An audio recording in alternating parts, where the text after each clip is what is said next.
G'day guys, I'm Nick and welcome back to Never Been Bogged. So on this episode we're going to be doing our first rig rundown and I'm here with Connor and his rig, so tell us about it. So it's a 2020 model single cab GXL Land Cruiser, 79 series obviously, 4.5 litre V8 as probably everyone knows. I bought it new just before the COVID sales went through the roof, so I was pretty lucky to actually get it in time. Get one, yeah. Rightio, so we'll start at the front and work our way through and show us what you got. So it's just a standard, I believe it's a big tube ARV deluxe bull bar. It's running a 13,000 pound run for winch, which you sort of can't really see much, it's tucked all up in there. Steedy Type X Pro spotlights, GME UHF, Factor 55 winch hook. Other than that, it's pretty simple, pretty tidy. I sort of don't like having too much going on with all light bars and that sort of thing, so I always just like to sort of keep it nice and clean and tidy.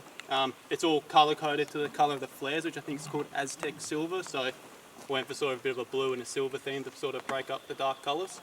But yeah, Keep it all the same the whole way through. yeah, Yep. I like it to all flow nicely, because otherwise, if you have, I found with the black bull bars and stuff, it makes the dark colour look darker and dirtier. So yeah. What sort of snorkel you got?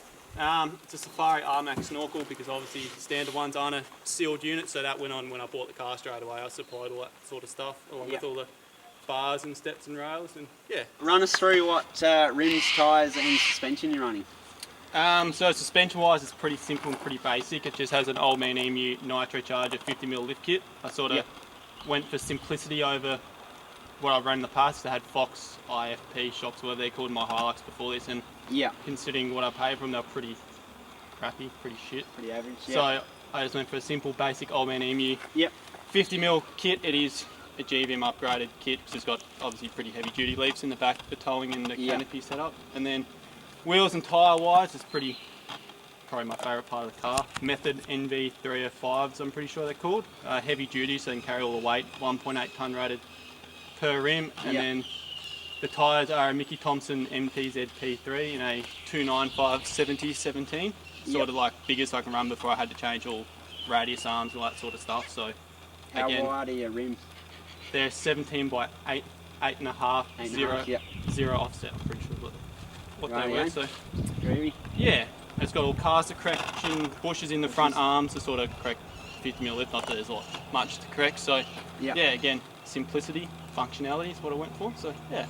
So probably the main part of your ute, tray and canopy, talk us through it. So tray, Norwell Deluxe tray, 400 tray toolboxes, rear trundle drawer, maxi lamps. I think it's like 76mm rolled tube headboard. Also has the alternator feed from the alternator, obviously, for the projector battery charge with the canopy too, so if anything happens to solar, I've still got backup alternator feed. What do you got in your boxes here? Not really a whole lot, to be honest. Much? No, not much. So this one I just keep my showering stuff in there, because obviously my shower unit goes inside the door here, got the shower awning up here. Front toolbox is all vented for my gas bottles for my baby Q Weber. So that just keeps it out of the canopy, ventilated. Safe, I suppose. A bit safer. Yeah, then the driver's side front one, that's just got all tie downs, all various bits and pieces and stuff I don't really use. And then back driver's side has all my hand cleaning, windscreen washer, fluid, all that sort of stuff. Just stuff I don't use that often. How's your shower tent work? Shower tent, it's on a 200 and something kilo draw slide. That just slides out and opens up like that. Beautiful. So you have the door open, shower system come out and all that sort of stuff. But I do have to get some better slides there, a little bit flimsy. Sort of see that. Too much weight out there? Yeah, but other than that, still works quite good. Canopy is made in Adelaide by MW Toolbox. So this is custom made to my dimensions and what I sort of wanted. I had it a little bit shorter than the ute, so the stairs sit on the tray, so there's no weight hanging over the back. It's ever so slightly shorter. Matches the shape of the headboard. I gave them a template of it also, and they made it all to keep the 10 a bit lower. 10 a bit lower. So they did a pretty good job. I was pretty happy with it. Then they did the doors in the smooth aluminium, and obviously they've been color coded to match the rest of the tray. What about your tent? What's that like? The tent, that's another MW Toolbox item. That's a motor. I did it like that. Yeah, So So it's an MT 135 plus V4. Right, Bit of a mouthful, but yeah. yeah. Yeah, so plus version being a bit fatter, but yeah, you're bedding and stuff in it. Yeah, keep all your bedding up there. So. Yeah. So it works out quite good. Haven't had Yeah. any dramas with it. I was using it over the years with some pretty strong winds, so it's, yeah, very happy. Rightio, moving on to the back of the ute. What have we got happening here?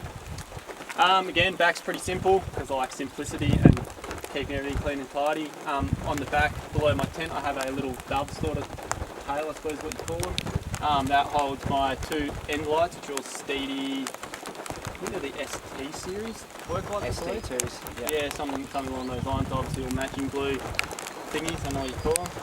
Got tie pros. Tying with all the things, the carp, all blue and silver. Yeah. Uses the Norwell tray wheel mounts. Obviously, my mate, as the custom engineer, he did all the wheel carrier mounts. They got all uni-struck bracing all inside, sort of stiffen it all up. Like it's all pretty. Did he make the dovetail as well? Yeah, he did the dovetail at the same time. It's just easier to get him to do it because he sort of knows what I like and how I am as a customer, painful and fussy. So kind of works out alright. Yeah. Nice with your trundle drawer. So yeah, again, Norwell trundle drawer. This just houses all my tools, recovery gear, Spare winch rope. board range recovery device, as it goes. Nah, just all basic first aid sort of stuff. Yeah, it's all shackles and shit like that, so they don't rattle. Tyre gauges. Yep. Wheel puncture things, spare wheel nuts, centre caps. A few tools. Yeah, stuff I don't really want to be getting out when I'm full driving, to be honest. It's got, I think it's 100 amp hours of Anderson plugged there. That's for my car trailer because that's got a winch and battery system and all that sort of stuff. Charges as it goes an isolator under the bonnet. Yep. Do you know what constant springs you have, or? So I originally had Old Man Emu 600s, and they were a little bit on the soft side. They were sort of like road nice, but something that you to do with the arch of them. They sort of once I've had a constant load, they just sort of sagged. So it currently has EFS 700s in it, so they ride a lot better. A lot better. Yep. Had a bit more arch to them, but I think obviously once that canopy off, it might be a bit shit. But yeah. Rightio, run us through the inside of your canopy. So the inside of canopy is rather simple. It's all fully ply lined with I think it's called fell cutter ply, which is sort of what they use in camper trailers and caravans to keep the weight down. Keep the weight down, yeah. Because obviously I don't want it to be too heavy. Yeah, it's all sort of my own design, I suppose. It's very simple. Back's all open here, just so you can chuck whatever you want in there. Yep. Toolboxes, jerry cans, clothes, eskies, whatever you want. Yep. Electrical wise, it's pretty simple. It's got internal lights, again, all steady, whatever you want to call it. They're actually external rock lights. All waterproof and everything. All waterproof, and because I'm fussy, I hate strip lights. Can't stand them, so they look bulky, messy. So yeah. No, they look neat. Yeah, it's still unfinished at the moment. I do have an oven to go up here. That's what that plug's there for.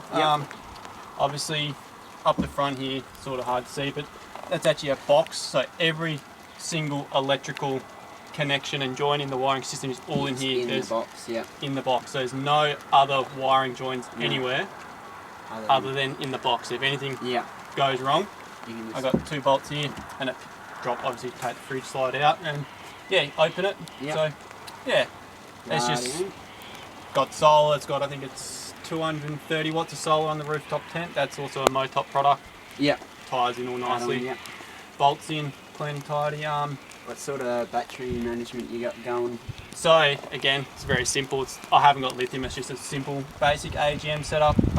Everything's projector. It's I think it's an IDC IDC 25, something like that. 25 amp. Yeah, 25 amp hour. Just batteries behind the fridge on the other side of that partition wall. It's got a BM320 monitor, which is probably the worst product I've put into my vehicle to date. Right, don't like it. It's my second one. It's just so temperamental. It freezes, stops and starts, and don't like it, right? Not a fan. Fridge and slide. So fridge is an ARB Elements. I think it's a 70 litre. I've had that in pretty much every 4-drive I've had so far.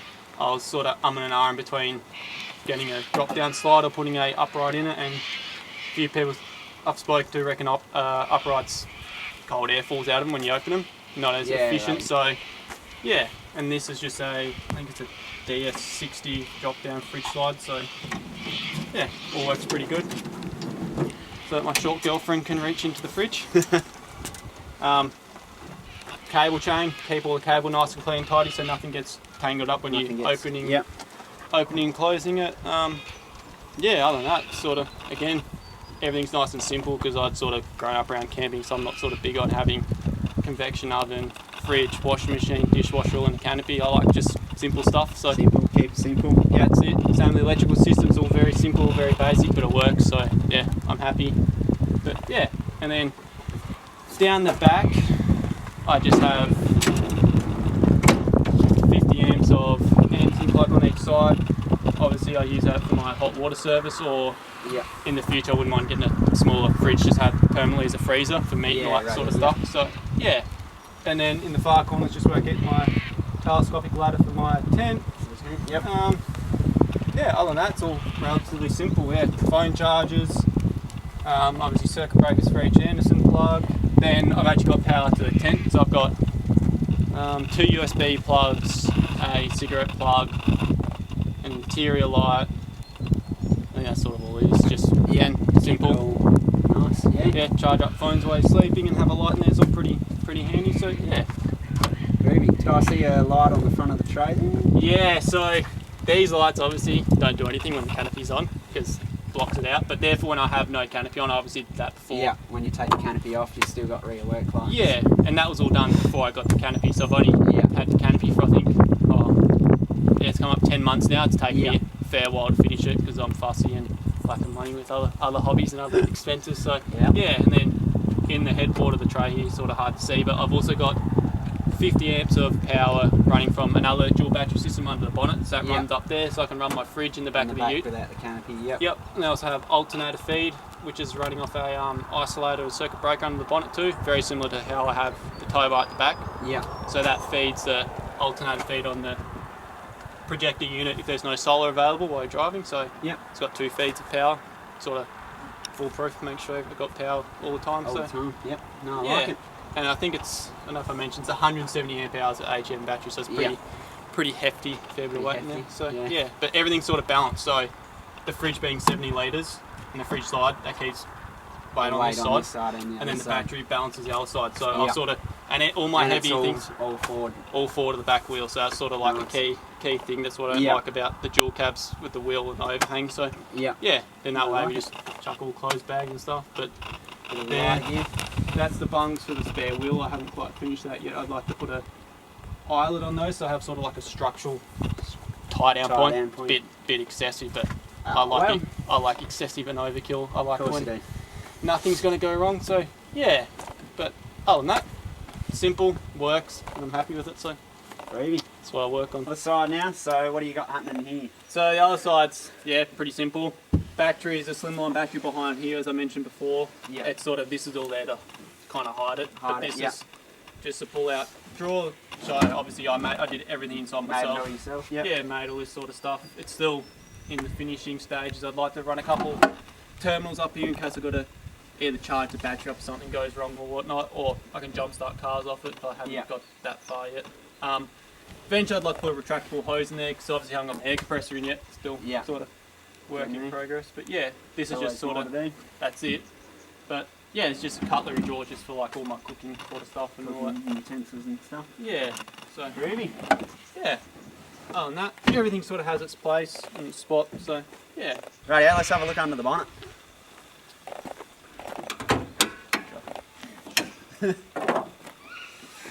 So it's pretty well standard under the bonnet. Clean? Yeah, no engine mods or anything like that, all very basic. I've got another coming around here. I have another dual battery system. Again, same thing, projector IDC 25 I think it's called. Has an ARB battery tray with I think it's 105 amp hours of, I think it's an AGM battery, AGM under bonnet rated. So obviously I do all the wiring and everything myself. That feeds the work lights on the headboard, which are obviously blocked out by the canopy. 50 amp Anderson plug that goes to the back there. And then these are all my circuit breakers for my alternator feed to the headboard and canopy, and then the alternator feed to the Anderson plug at the trailer. Groovy. Yeah, and then obviously standard thing, my old boy does fly wire in every car we have, so he did fly wire in the intercooler, fly wire behind the grill. Help keep it clean. Yeah, other than that, it's fairly simple, fairly standard, fairly basic, so works good. Yeah. Right, let's run us through the inside, because this isn't stock, is it? Nah, so that's a PVS 200 series steering wheel. It's a midnight blue edition, obviously matching with the theme. Matching with everything else. That's it, all blue. It's got to matching with the colour and the theme of my setup. Again, it's pretty simple in there. It's just got a GME XRS 330, I think it is. It's a smaller version. Yeah, it's a tech upgrade head unit, which I've got like first generation Land Cruiser's got. Yeah. Spotlights, work lights. Yeah. All your buttons together. Yeah. It's got a cruiser consoles, full length centre console. Yeah. Extra cup holders. Cup holders in a Land Cruiser. Cup holders, mate, moving up in the world. Going places. Obviously just wool seat covers. Other than that, not a whole lot going on. It's pretty simple, clean and tidy. Keep it clean, yeah. I'd like to get a centre console for the roof. For the roof mount, yeah. Yeah, just a centre. I don't like the bits that come around because yeah. the tool hit my head. But yeah, dash mat. Yeah, that's sort of all that's going on inside. Nice and simple, clean. I like it. Rightio, we're going to give him a bit of a score for his rig and see how he went. So for off-road capability, going to give him a 7. He's got twin lockers, 34s, 13,000 pound winch. You know, go most places with that. So, oh no, I got out of it. Off-grid survival, it's pretty well kitted out. So you got your shower, you've got about 80 litres of water, you've got 2 different DC-DC chargers, you've got batteries, solar, you got bloody fridge. So we're going to give him a 9 for that. Practicality, uses it for work. He can take his canopy off. You can still tour in it, still go forward driving in it. Everyday driver, you can use it for everything. So we're going to give him an 8 for that as well. Presentation, I like that it's all clean, it's all neat, doesn't have shit hanging all over it. So, going to give him an 8.5 for that. Uniqueness, it is a Land Cruiser, it is an all-world tray, probably not a 10 for that. Only a 3.5 for uniqueness, because there is a fair few getting around. Yes, it's got a few different things on it that you don't see everywhere, like all the interior, the canopy's all done himself. Midnight blue, you don't see that very often, so yeah, we'll give him a 3.5 for that. So yeah, easy. Thanks for watching, and stay tuned for the next one.